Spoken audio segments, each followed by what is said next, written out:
She said, I have so many questions. Firstly, how does it feel being in the motherland on Juneteenth as an American born? That's a great question. Deep question right there. Yeah, it feels.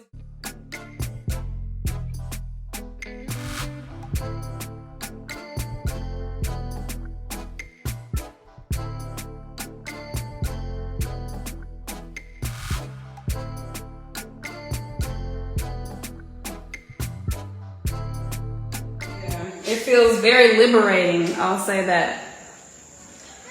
Very liberating. And the continental Africans don't necessarily celebrate, like acknowledge Juneteenth. They're not fully aware, some of them are. What's going on, but they don't necessarily coincide with the American holiday. With the holiday, right. But there actually was a Juneteenth celebration yesterday, which was given by the Diaspora community. So there were some Black Americans, African Americans living here that put on an event yesterday. So it is happening here. That is for sure. Do you miss living in America, and would you ever move back? Do we just skip right into it? I mean, yeah, this is it. But do we miss living in America? The things that Honey, you need to get yourself settled. Okay. You answer that question while I get Instagram going. Okay, so I'm gonna go back to Miss Jessica's first question. How does it feel being in the motherland on Juneteenth? It is very surreal, just being here, period.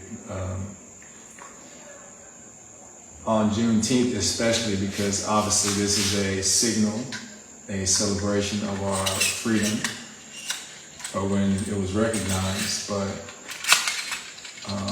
I definitely feel free. I feel in control. I feel limitless, just to use a few maybe describing words, but yeah, I have to remind myself often that we're actually here in Africa, and like sometimes I even use terminology like I'm still back in the States, but I feel like I'm not. But it's still very new. It's all still very fresh. We've been here 9 months now, and so there's a lot to learn. The learning curve is huge. Just being in a place where, you've got new language, new food, new environment, new weather, new everything. And it is an adjustment that is very humbling and gratifying at the same time. What's up, LB? Okay, let me screw this back, y'all. The frozen prodigies up in this thing. All right. And then Miss Janetta, I don't miss living in America, no. Our life is very slowed down, to say, I guess I don't know.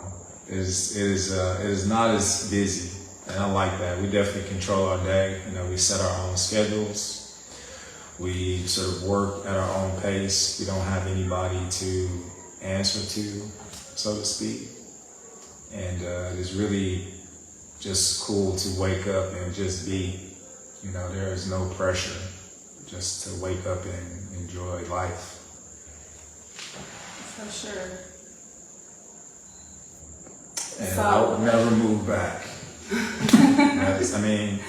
I will never say never, because anything can happen. I don't want to be that rigid, but at the same time, I'm enjoying life abroad, and we've made our life sustainable. So like unless there's some emergency where we need to care for a parent or something like that, there would really be no reason for us to move back just to be in America. Like there's no reason for that at all.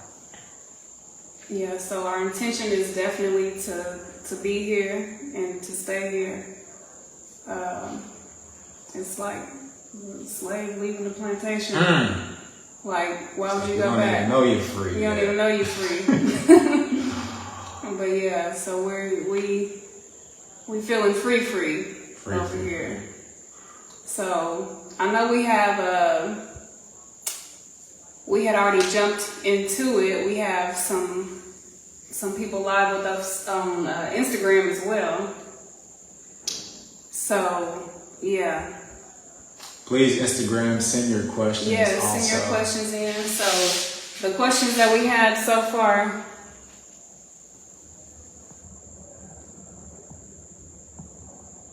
How does it feel to be in the motherland on Juneteenth? And we were saying that there was a Juneteenth event celebration yesterday by the Diaspora community. So that is a thing. They try to keep the tradition going in that regard, but as far as the continental Africans, it's not widely recognized as a national holiday as it is in the States. So, and then I'll answer the other question that was asked. Do we miss living, or do I, because he answered it, so do I miss living in America, and would I ever move back? How you gonna move back without me? I mean, I'm just saying. that. Go ahead. Answer the question. So, the plan is not to move back, but since you answered your piece, I'll answer my piece. Do I miss living in America? Like the things that I would say, quote unquote, are missed would be maybe the conveniences in some, for some things, but it's not enough to want me to go back, in all honesty. Yeah, we're adapting here pretty well and are learning things every day about the culture and about ourselves. But yeah, it's been a very positive experience for us thus far. Okay. And to sort of, I guess, piggyback, is like we're only in one country. Like this is West Africa, the Gambia. And so when she mentions conveniences, it's not like there aren't things that can be found, but just here where we are right now, things are a bit more grassroots. They're just getting started. There's a lot of infrastructure and things that are being done for the first time here. So the country's got a ways to go as far as development, but in this particular country. Yeah, in this particular country. But our plan, obviously, is to go around to different African countries and explore what life is like, what culture is like for people in different places, and also to see, what, I guess, those conveniences that can be found maybe in some other places are like. Somebody on here says, how does it feel free? She wants to know, how does it feel free there? So from my perspective, like just the energy feels free. Like the whole energy is different. Like, when you walk in a room and you can feel a vibe, like we don't get those vibes here. Like we are the majority. So it's like you don't even have to feel black because everybody around you is black. You don't have to feel like the black person in the room because I mean, don't get me wrong, there are some other ethnicities living here. It's a very diverse continent overall. There are other ethnicities all over the continent of Africa, but for the majority, it's us, and that's what feels comfortable and freeing, you know, to me. And just being more connected to nature is freeing. And of course, nature is everywhere, but we have the space to really like immerse ourselves into it and connect in a different way. So that's my take on that. I would also say there's like not this angst of having to like look over your shoulder or worry about violence. I know that's a big thing in the States, is that, you know, everywhere you go is volatile and there's a chance that something can happen to you just because everybody has a weapon of some kind. You know, here in West Africa specifically, like there are no guns, so like you don't hear about people getting shot, you don't hear about people getting murdered or police, but like none of that is really a thing. Yeah, there are no guns in the Gambia. There's not even like people reporting the news on a daily basis like you get in the States. Like you can wake up at 5 o'clock in the morning, you're just now getting up for work, and man, somebody got shot last night and this morning. Yeah, and I'm laughing because we haven't watched, well, I take that back. When we first moved here, we were in the Airbnb and we watched the news channel, but it wasn't even local news. It was like Nigerian news or Ghanaian news, Senegalese news.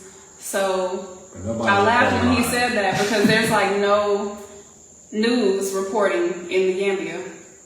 Besides, like, there's Facebook groups, like organizations that share, you know, stuff going on, but otherwise there's no daily news reporting all of the traumas of the day. So yeah, just it feels good not to have to worry and to know that you're relatively safe. You know, obviously things happen everywhere, but you do your due diligence, like cover your bases, like don't have money laying out. Like there may be some petty type crime, but nobody's gonna walk up and try to stab you or murder you. Or, you know. So that goes to what Viola's question is like. A lot of people talk about the crime and poverty there. So like he said, there's a lot of, you know, petty crime can be a thing. Somebody can snatch your bag or snatch your phone, you know. That does go on, you know, it does happen. But overall, I feel safe. I feel totally and completely safe. I'm very well respected as a woman, as a black woman here. And yeah, I can say that I've never felt like truly unsafe. I felt more unsafe in America, in all honesty, just with everything going on and being overly paranoid, you know, going places by myself, always having to look around. Like, I don't feel like I have to do that all the time. And I've walked to the store by myself here, you know, in the daytime, 15-minute walk to the store, and everybody's outside. Everybody's always outside. Like literally, it is 11:30 p.m. here, and I could go out right now, and there would be like at least 20 people outside at all times. Like somebody's out and about, and especially like in the later hours of the night, you know, 3, 4, 5, 6. Like there are still functions, celebrations, parties going on. You know, you have women, kids walking up and down the street, you know, completely unbothered. You know, like Jessica said, you don't have to look over your shoulder. There's nobody sort of out to get you. And yeah, that's just a different feeling from where we came from. Yeah. It's just like, you know, only certain things can happen and under certain circumstances, and those circumstances are very, very rare. Uncle Tony asked about food too. Okay, any food you guys enjoy in the States that you can't get there? That's what Viola just asked too. That's a great question. Any food that we enjoyed in the States that we can't get there? Crab legs. Yeah, that's just... Now, honestly, we've been changing our diet, and for the most part, we eat more plant-based. And a lot of those even cravings that I have for certain things that I enjoy. I don't even crave them anymore, or I just kind of eat whatever my doctor here prescribes for the day. So we eat a lot of fresh foods, a lot of vegetables, a lot of fruits. But traditionally, a lot of the things that are offered here are like traditional dishes, that rice. They have everything: chicken, beef, fish, whatever you could imagine back at home, but it's not prepared the same way. So even like some of the sides that you may get back in the States may not be available or like readily prepared. Mostly everything here is served with rice. Yeah, so like you said, we eat fresh foods every single day. We have fresh fruits for breakfast every day. Even on the weekends, we practice a fruitarian lifestyle, so we enjoy that because it's always available, and it's good for us. So that's what we primarily eat. We never skip our fruits for breakfast. We typically have a green salad maybe for lunch and or dinner. So like spinach with different vegetables. I make our own dressings. And then I may cook like a soup or just with whatever fresh vegetables are seasonal, because everything is seasonal here. You're not going to find nothing like you do in the grocery stores in America that is packaged, that was imported from, wherever. But don't get me wrong, here they do have supermarkets or grocery stores where food in there are imported. But we don't shop there for like fresh foods. We go to the local market, which is a food stand, like literally a fruit stand, like a table like an old lemonade stand. Exactly. Just some board, like some wood and some shells. So that's where we shop for our fresh everything, and we go at least twice a week, but typically 2 to 3 times a week, like to get our fresh fruits and vegetables. So, but we can walk. Everything is like literally a minute away. Like we can leave outside of our compound and get everything we need, like in walking distance. Yeah, so I can walk like less than 5 minutes to the fruit stand to pick up, mangoes, papaya, pineapple, oranges, apples, bananas. There's some local fruit. We found a new local fruit. Maybe I'll show that today. There are no wheels, actually. What'd she say? It's like a mini food market on wheels. But no, without the wheels. But they do have carts with wheels, because we saw like the coffee stand where they make So they like do the fresh coffee. Yeah, like they have coffee stands where they make like the little what's it called? Nescafe. Yeah, like whatever it's called, but those do have wheels. But yeah. What's up, cousin? Shelly says, hi, cousin. Love y'all. I see Travion and so dang proud of y'all. I'm not gonna use that bad word because I don't curse. Hi, cousin. We love you. But y'all look amazing. Thank you. You know what I'm saying?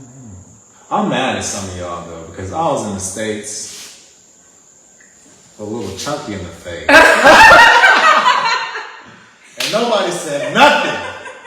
Guys just letting me walk around just all chunky and happy and eating lobster and shrimps. And I'm not happy with some of y'all. But now look at you. I know, I'm getting there. I'm not where I want to be though. Slim and trim. I'm on my way. Looking good, honey. Anyway, but yeah, so the lifestyle definitely makes for just healthier habits, because most people here walk. We do have a little scooter that we get around on, which we'll have to park soon because obviously the rain is here and makes for not so easy navigating. Not so easy. So everything here is really conducive for being more healthier and active and moving. Yep. So when you come visit, be prepared to walk and get your real steps in. Y'all think y'all getting steps in now? Wait till you get to Africa. Let me see how many steps I got today. A bunch. I probably went like 5 miles today. You be keeping track. I don't even be keeping track, but we do. Okay, I walked 10,802 steps today for a distance of 6.35 miles. That's just walking. And I ran this morning. Oh yeah, you did go run this morning. And we go. We walk to the beach. Typically on Sundays is our day. But yeah. Oh, this is a great We also question. Okay. wait. Let's answer this one, and we'll come back to Facebook. So on Instagram, we have a question that says, "What are the prices like?" When it comes to like food. So let's do the conversion, like $1 US. Cause you know Well, that. like for instance, like fruits, like one apple is like 4 cents. Okay, it's like 25, what they call velocity here. Same for like an orange. A pineapple could be $1.50. Say what else? Like the greens and stuff we bought today. Like one bundle of greens is 25 velocity. That's like 40 cents. Yeah, 40 cents. I think you said. I said 4 cents. Yeah. Okay. Yeah, it's 0.4. So like one like bundle of greens, like spinach or wild lettuce, is 40 cents. And when we go, we usually get at least 4 of those. But we like to stock up on those. Like sometimes we get 12 big bunches of spinach to last us for several days or throughout the whole week. So if we do, so what is that? Say like 25 velocity times, just say 12.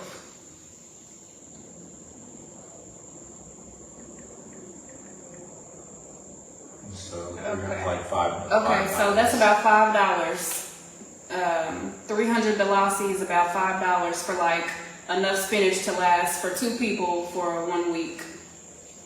So. But if you're like, not all fruits and veggies, if you want to go out and have a nice meal, even for like 2 people, would not cost you more than like, well, it depends. If you're eating like fancy, even fancy. Because there are some fancy restaurants. Maybe $30. Yeah. $30 to $40 tops, and that's like, you can order several That's by things ordering off up the on menu, it, not just one drinks, entree. everything. That's your drinks, that's your entrees, that's your appetizers, like that's everything for about $30. Yeah.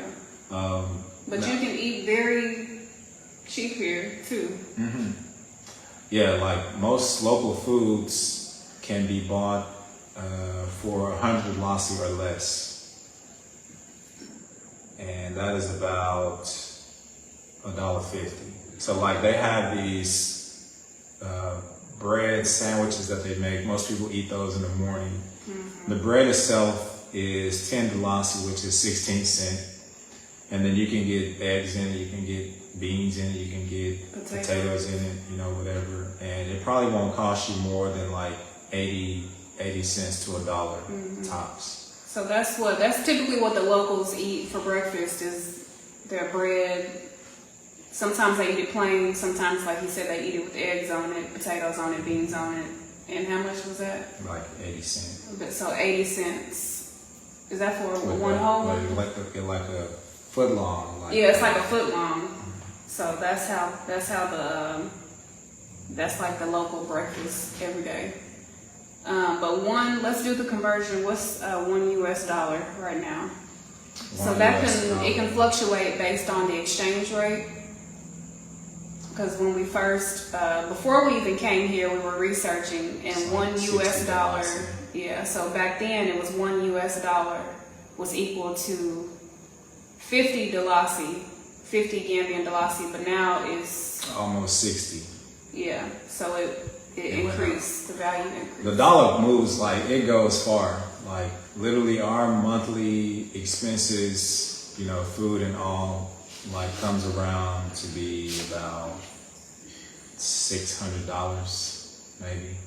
Our total monthly expenses. And that's everything. That's food. That's all of our house supplies. That's gas for the scooter. Like, that's everything. Yeah, that's and so our we're rent. keeping a lot more money these days as well. Yeah. You know, whereas where we were living, you know, we had a very nice house, 2 very nice cars. Like, our monthly expenses back there were like $6,000 to $7,000 a month. So imagine now we have the capability to have our income stretch what we would pay in a year. Crunch Like, down. Crunch into down. 1 month. Well, kind of like the opposite. Yeah. Right. So like what we would spend in a month, like we could survive a year on that same Yeah, and that was our goal. budget. We were very intentional about that, is to make that our goal, and we were able to stick within that very easily with no problem at all. So we're spending what we paid for a whole month in America, stretching it out for a whole year. Okay, Jessica says, what is it like trying to get medical treatment from something simple like a common cold or a cut to something serious? That's a good question. So they do have like local clinics who can treat minor injuries and ailments, and you know, God forbid nothing serious happen to you, because you're gonna have to be meta-flighted out of here to Senegal, which is maybe like an hour away by plane. But you know, in the Gambia specifically, you know, their medical facilities are not up to par like American standard, but you can still get treated for like common cold, or like even like you think about having a cold. There are a lot of medicinal plants and trees and just things that could like heal you naturally. So somebody might not even advise you to go to a doctor, but they could probably make you something, a tincture or something like that could help to like recover from anything mildly serious. Yeah, and like he said, for that, most people, they won't even go to a doctor because they're gonna have to pay. Mm-hmm. And you know, it can be, for the locals here, that can be very expensive, so they're gonna avoid it at all costs. But they will go to the traditional doctor, to the healer, you know, in the community, and get local herbs, which are very, very cheap, very inexpensive, which we've tried them for ourselves. There's one called Kinke Liba, that's a local herb. And Bore is one. What were we gonna say? There are so many. There's like, so many. We haven't even scratched the surface really. Exactly. You can literally walk down the street and like you see everything growing, and there are at least probably 5 to 10 things that have some healing property about it. Rather than have, you know, the root, the stem, the leaf, the tree, like something about that plant or tree could be a healing medicine. Mm-hmm. So it's not hard to find, you know, treatment for just basic things. But if you get like a broken leg or something like that, you're gonna have to go someplace where they can really look at you, because just you gotta be very, very careful. Very careful. Yeah. And even like just like drinks, like they have local drinks like wanjo, which is also called they call it sorrel in some cultures. I know in the States that's what they called it, was sorrel, but here they call it wanjo, and it's hibiscus flowers and leaves, and they prepare it into a drink. Like, and they drink it like Kool-Aid, like they put sugar up in it. Yeah, exactly. You know, I personally prefer it without the sugar, but it's that's also a medicinal drink that you can get anywhere every day. They sell it at local shops all day, every day. And ginger, baobab. So those things are always available. But what you get in America? A Sprite, a Coca-Cola, yeah, a Fanta. And something make you sick. but What's up, Joe? Hey, Aunt Gwen. what was I gonna say about? Oh, we were talking about emergency situations, and you can't really call 911 like that if there is an emergency. So that's also a thing. Yeah. Yeah, I mean, you can They call have- the police, I mean, you can call they- an ambulance, but it's gonna be a minute. They're available, but they're not gonna be there in 5 minutes. Not even in 10 minutes. Not even 10 Not minutes. even in Not 20 even minutes. in. Oh, Mama's on here. Hi, Mommy. I love you. But yeah, Shelly just said, "Come get her now." best practice is to take care of yourself. You know, if you have any pre-existing medical conditions, you know, make sure you bring the things you need to care for yourself. Yeah, you don't want to come here sick. Like, Yeah, I you want to wanna prepare advise. your body. You want to already be getting healthy. Not here sick, okay? Because the Gambia obviously is different. Like, there are countries in other places, East Africa, that have like very high quality medical facilities. You can get surgery, you can get, you know. So we're anything speaking of the you Gambia need. specifically because that's where we are. But like you said, there are other places in Africa that are very advanced as far as medical treatment and, you know, different types of things that you may need. And the level of care, like 911 may come quicker in some other places in Africa than where we currently are. They may actually come. They might actually come. Because there have been some cases where they didn't come. Just to be honest, just put it out there. They might not come. Now, for Or it instance, might be too late. because like when we were young, remember sometimes we would call the police to hang up just for fun. You know, like that happens or has started happening here a lot too. And, you know, obviously if anything moves, it's costing something. Like they got to pay for gas, they got to pay for the manpower, got to pay for the resources to get to different places. So after a while, like they stop responding, you know, to just any and every call. And, you know, you may also have to pay something when they arrive, just so like to cover their expenses of what it took them to get to your location, which is, you know, very different, but kind of this is what it is. Yeah. But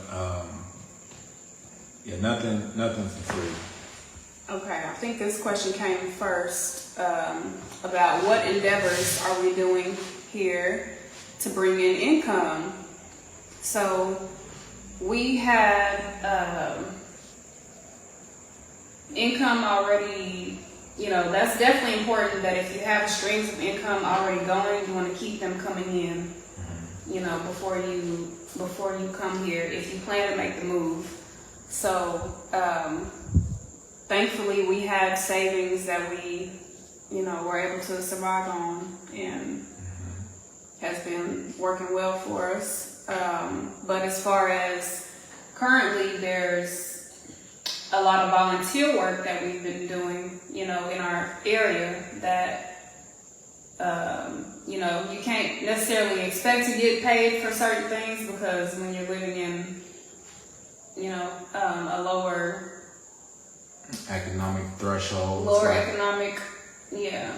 Yeah, most people here are making, I mean, no more than like $50 a month, you know? So you think about what even having a job might be like for a person who's like, you know, got to survive on that bit of capital per month. So, you know, to come here and think that you're going to get the same rates or pay that you did when you were in the States is like very unrealistic. So best practice to have some income being generated before you leave, because Like from America. you need to not rely on even your savings because that will go very fast.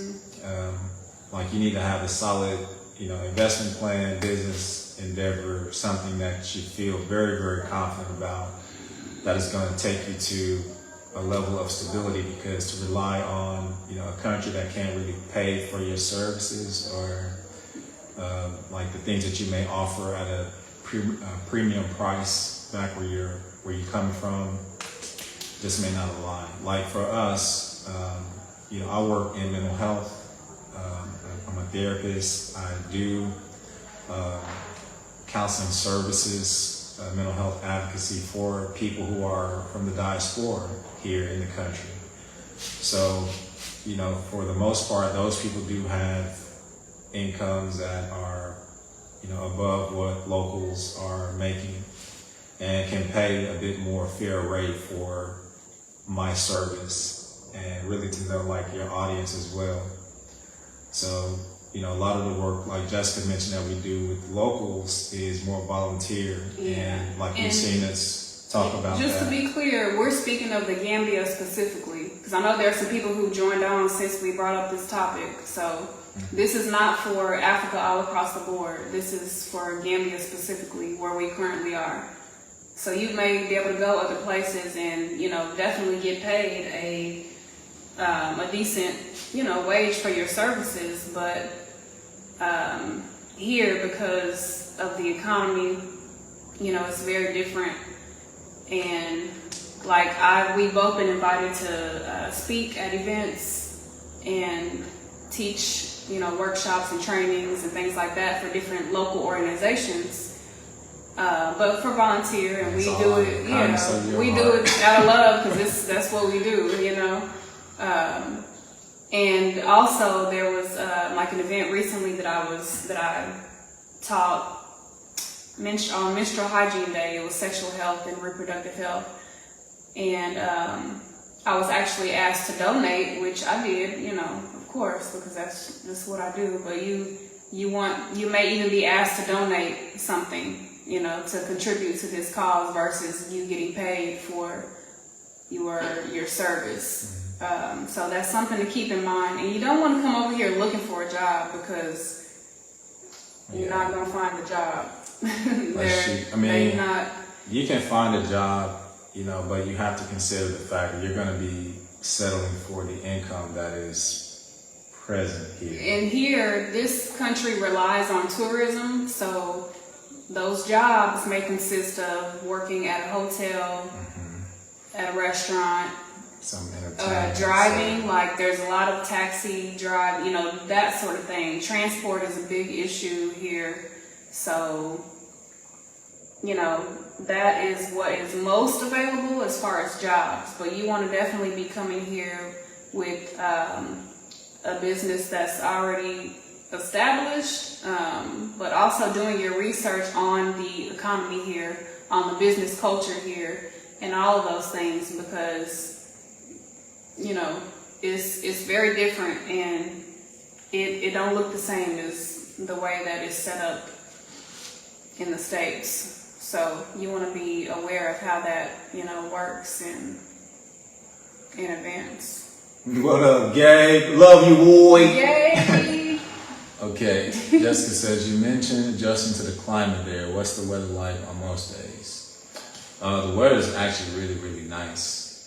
Like right now, even it's rainy season, which just started for us this morning. Yeah, Today's the first day. Was it this morning? Yeah. Wow. You was asleep. I was kind of, I was up enjoying the rain, y'all. It was so beautiful. I was up on the rooftop recording. That's why y'all got this beautiful video that I posted for this live. So yeah, it was nice. The weather is pretty consistent, like around 80 to 90 degrees on a daily basis. And even now that the rain has come, it gets hotter. You know, it's like more humid, and the temperature's going up. But you know, this morning I went to run at the beach. It was very, very cool. Like in the rain, it's like off and on. It's like not raining all day long right now. But you do get to enjoy spurts of, you know, that warm, then wet, and kind of fluctuating back and forth. So like the rain had started already in other parts of the country, but it had just made its way to us today. So this morning it started raining about 7 a.m.-ish until around 11, I would say. It started off pretty light, and then it got heavy for a good hour, and then it just stopped. So that's how it works, though. It'll be just beaming sunshine after that, like nothing ever happened. So yeah, the rain will gradually pick up, though. Like in August, that's the heaviest month for the rain typically. So that is a good segue into the next question about infrastructure. Because, was there something else before that? Shelly asked, okay. Do y'all think y'all would relocate to a different part of Africa? That's a great question. And stay tuned, because we have some exciting news around that. But yes. But yes, we will be traveling. Answer the short version is yes. We'll be making our way to all 54, 5, 6. We'll be making our way to all 54 countries. Like, we don't plan to live in each one, but we'll definitely, spend some time, visit, get to know, these different parts of Africa as we explore.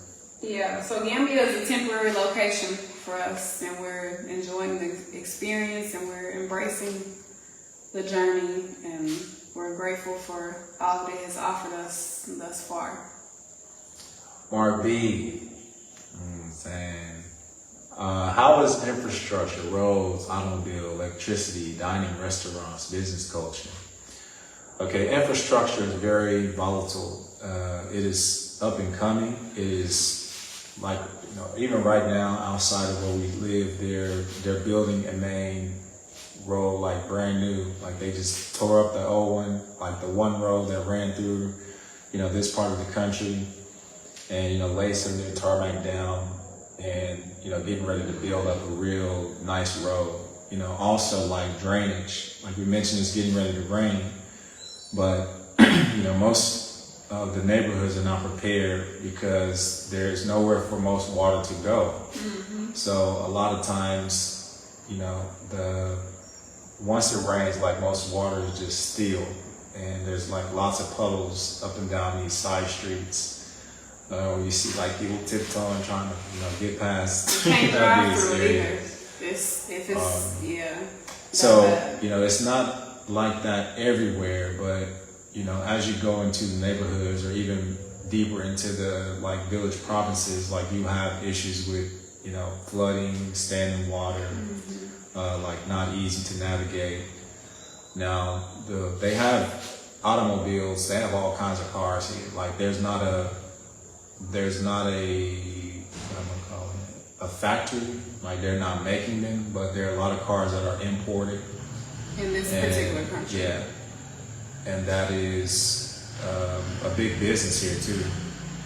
Either you can have cars brought in to sell, or you can have sort of like a rental business of some kind, and then also transport with like most people taking a taxi or a like little van of some kind to get back and forth. Like that's a really big business here.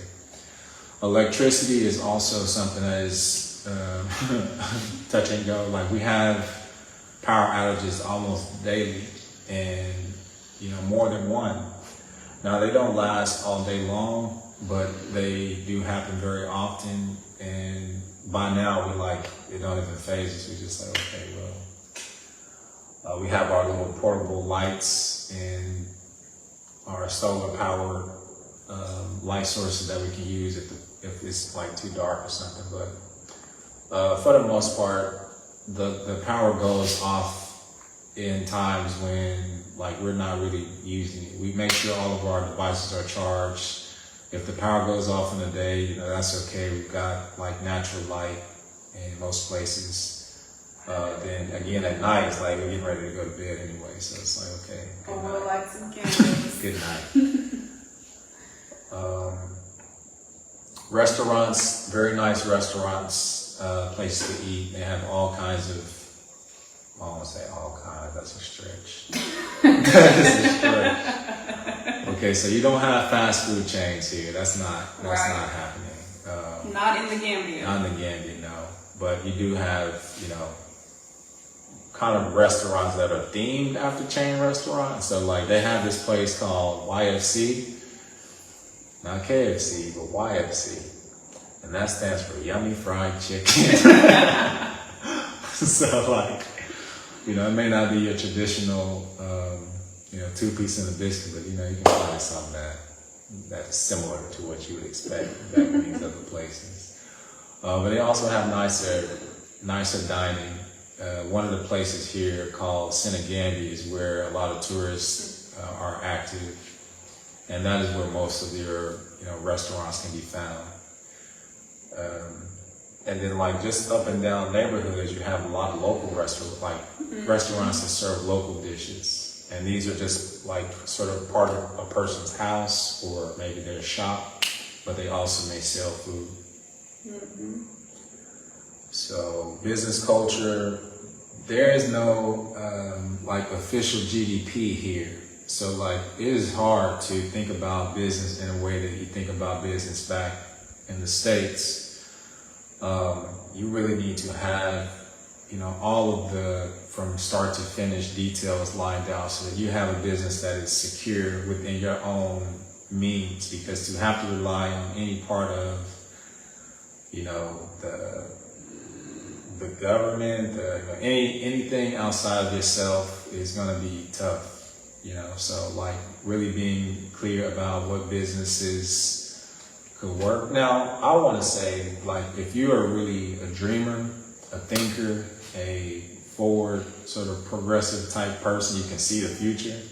Like, this is a prime real estate, because this country, you know, won't stay undeveloped forever.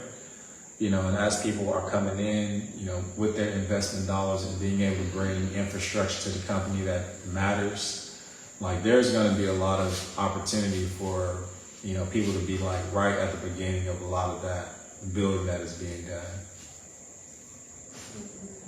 So, did you have something else? No, I think that was okay, a so long-winded answer. I have some things to piggyback on what he said, and I'll start with business culture since that's where you left off. But like you said, as far as here in the Gambia, there's not a huge opportunity for, you know, different things. Just with this being a developing country, you know, it may take 5 or 10 or so years for certain things to be, you know, get off on the ground here.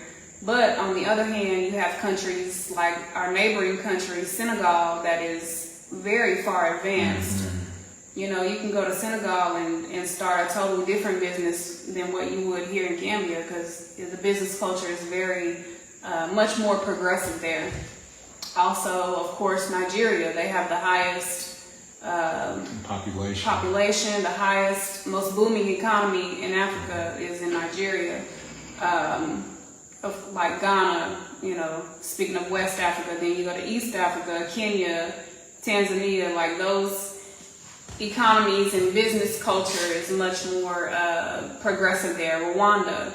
So it's different, you know, based on where you are. But here, it's, you know, it can be a challenge for certain things. Also, to go back to infrastructure, they are building the very first highway here. Right now, we're witnessing the very first highway. We drove on the very first road. Well, we drove on the very first to drive on the new road. Yeah. So with that said, there are a lot of dirt roads still here. So there's a lot of dust in the air, which could be health hazardous too. You know, we got to do our sinus rinses routinely. But with the rain, there'll be less dust. You know, it'll be settling and all that stuff. But yes, first highways being built. Also, the address system is being developed at this point. So now it's like not like your address, not like 4855 Northwest Sunset Street. No, like they have the coordinates like on Google Maps. So like you can put in the coordinates on a Google map and it'll tell you like where you're at. But like there are no street signs, there are no street names.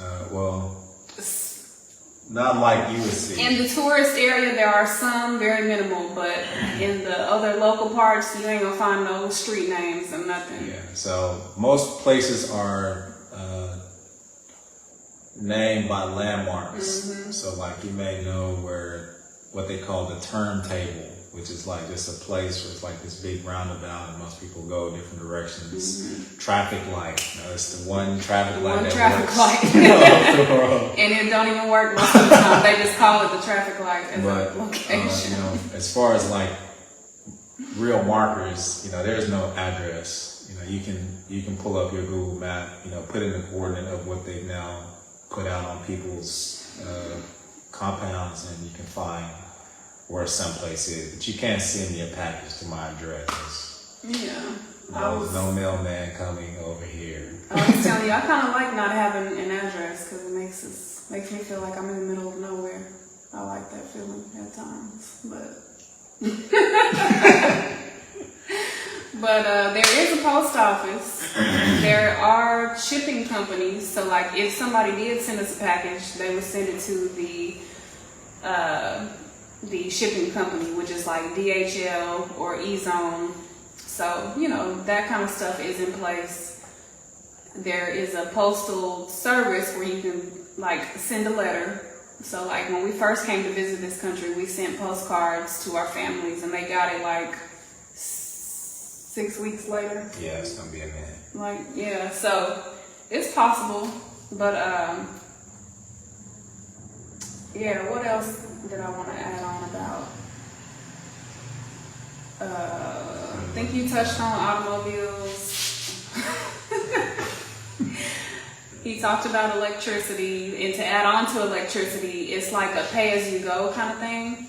That's called cash power. So you pay on it as you go, and it's a certain amount of, wattage or whatever that's gonna last you for a certain amount of time. So it definitely helps you be mindful of, turning lights off if you don't need them.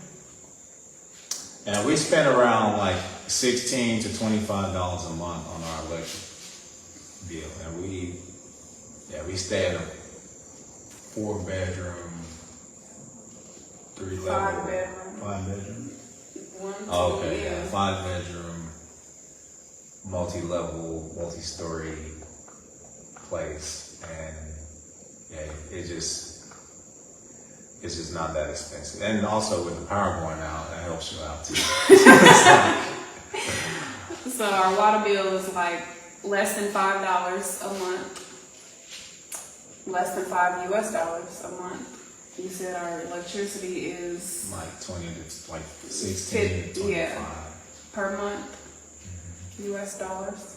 So yeah. What were you gonna say? I was just trying to think about all the bills we don't have. That we don't have? Yeah. I was gonna say gas, but we buy, for cooking, we have a gas Propane tank. stove, so it takes a propane tank, so we pay for that every few months. It lasts for a while. And it's 1,000 Dalasi, which is about 17 US dollars. So it's about 17 US dollars maybe every other month, every 3 months, however long. Depends on how often you cook. So that's how that works as far as gas. But there's no like gas bill. Let's see. There's so much that we can talk about, y'all. There's so much. We got to wrap this up here. Can you get any more? Yeah. I think we answered the question clearly about what we're doing for income. We do work online still with through our business where we have clients in the States and America. We teach classes and workshops and stuff like that. So you want to have something going already. So I need to move to Africa. Is that what y'all saying? Come on. Shortly. Yeah. Yeah. We can definitely. I think we answered all those questions. We talked about the climate. Oh, to add on to your question about the climate, when it rained today and I stepped outside, I felt the change in the air. Like my senses are very sensitive to air quality, so I felt like the pollen in the air. I used to have horrible allergies in my past life that I healed myself from, but I did sense that today. I wasn't like sneezing or anything, but I could just feel it. Oh wait, I got 2 inbox questions from Really? Unity. Okay. Let's see, what else? Unity says, I think we answered all those. Unity asks, what are the major costs associated with moving? And what is the best way to plan and prepare? Wow. Major costs. Well, I think for us, the major costs, besides our plane ticket, was the cost of like logistics from getting our stuff from America to here in the Gambia. So we did have a friend of mine who owns a moving company who had to take our stuff from OKC to Atlanta, where then the company shipped our stuff on a boat or on a ship from Atlanta to the Gambia. So, those are our biggest, expenses. Initially, yeah. Yeah. But to add on to that, we got rid of a lot of stuff, a whole lot of stuff before we came. Yeah. True. We minimized tremendously. Mm-hmm. Like, don't try to bring everything. No. Like, you don't need everything. Don't need and it. You probably don't want to have all of that stuff anyway. Yeah. And stuff that you feel like you're attached to, you're not really attached to it. It's all in the mind. Just give it to someone who. What is the best way to plan and prepare? I would say make a trip first. Like, don't just drop your life. I mean, some people do it, but if you can, you have the opportunity to come and make a visit to any country that you're interested in. I feel like this would be the best way for you to look around, kind of get a feel for what that country's about, and then make your determination. Slowly start to plan the next steps. For us, like, we had a house, we had to get our house sold, we had vehicles, had to sell the vehicles, had to get rid of all the stuff in the house. Like, it was a lot of just tedious little processes that end up getting us here. But, all in all, our plan was like a 5-year plan. It wasn't just like one day we decided we're going. We came to Africa for the first time back in 2015, and from that point on, I think we had our hearts set on making it back here somehow. And once we made, our connections, started to get to know people, started to branch out and, expand our network, then we were able to really take serious consideration in making this a more permanent move. So I think, to answer that question, the best way to plan is to first, make a trip, find out what you like, where you like, kind of make a list of what your own personal needs are.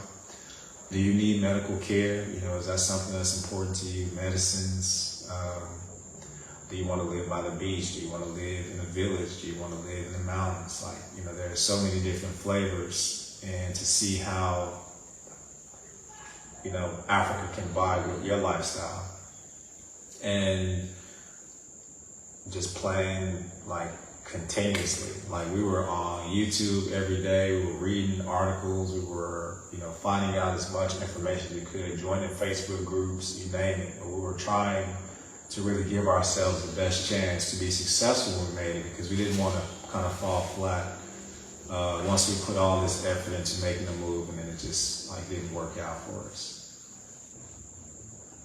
And just to clarify, that 5-year plan started out with just ideas, and us visualizing what we wanted and writing things down. But really and truly, it was more like a 2-year plan, because we didn't really start implementing and hitting the ground running for those 2 years. So it can happen in a 2-year plan, but you definitely want to be strategic in how you map that out, based on your personal lifestyle, finances, and what you want to experience. And just get in touch with us. We can help you out as much as we can.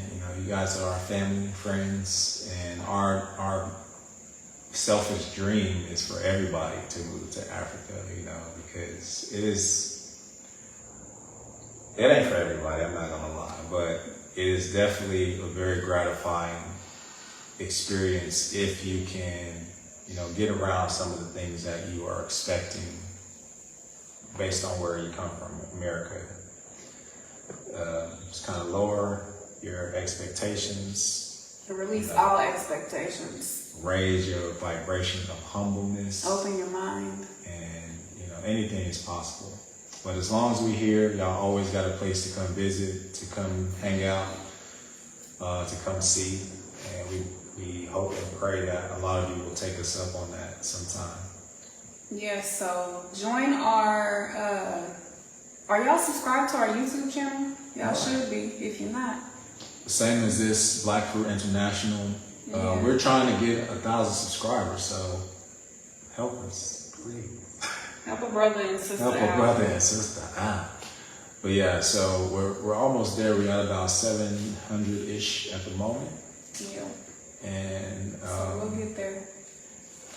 Hey, Miss Brandy, you're late.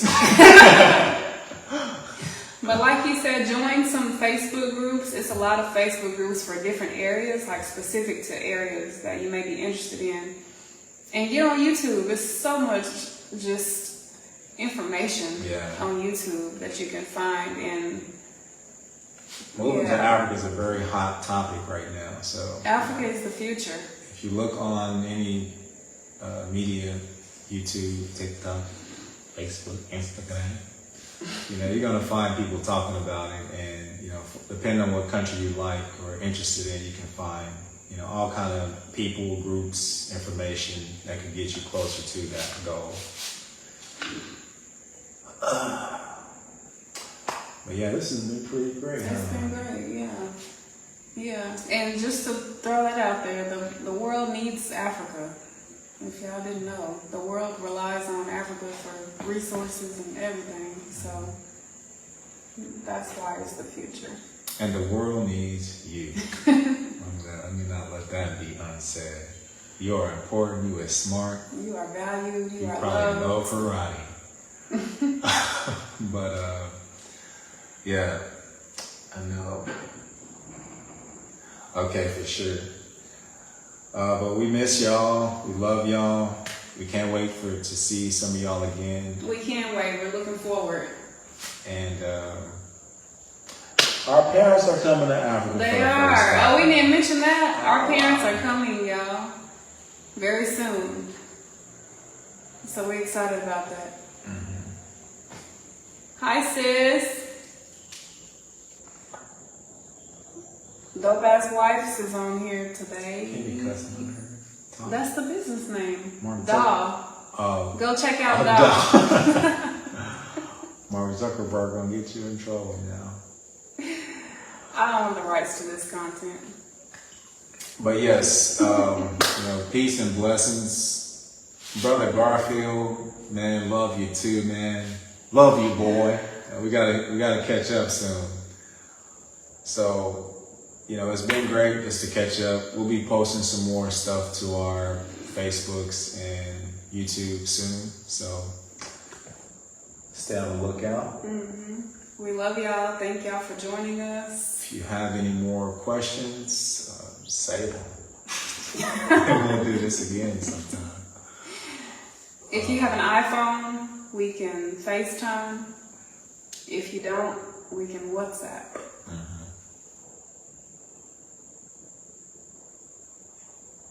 Anything else? I think we covered plenty. We all got everything. Now y'all can go get on Google and do y'all's due diligence. Do your thing. But okay, it is midnight 22 right now. It's the next day already, y'all. And we didn't even say the time zone. We are 5 hours ahead of Central Standard Time. Mm-hmm. So, yeah. Yeah, it's kind of hard to say goodbye. Huh? But anyway, But we gotta go, and we love you. It's been great. We hope to do this again soon, and we will see you all there. Have a good rest of your evening. Juneteenth, celebrate, be free. Remember our ancestors who took those first steps. Mm-hmm. Give thanks. We are doing the same in our own right, and really look to help bring a lot of others along with us. So, yeah. Let me just end the line. I'm gonna be talking. We love to talk. All right. Okay. We love y'all. Love y'all. Peace. Peace. No, I'm gonna act like somebody's mama. You stop this thing.